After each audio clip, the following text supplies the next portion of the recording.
Ay magandang gabi po.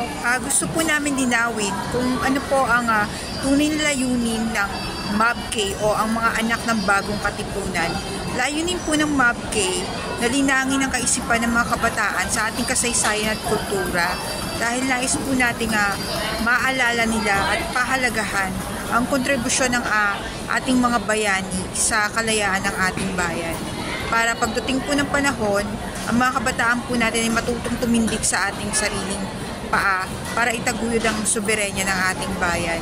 Dahil kung yung mga patriot po ngayon ay lumipas na, sila po ang susunod na magtatanggol sa ating bayan.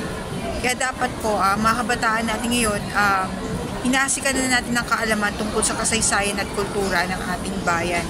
Sa turismo, sa sining, para makilala nila ang kanilang tunay na pagka-Pilipino o yung national identity na tinatawag natin, na ang pagiging Pilipino ay hindi dapat ikahiya bagkus ikarangal natin ang ating lahi.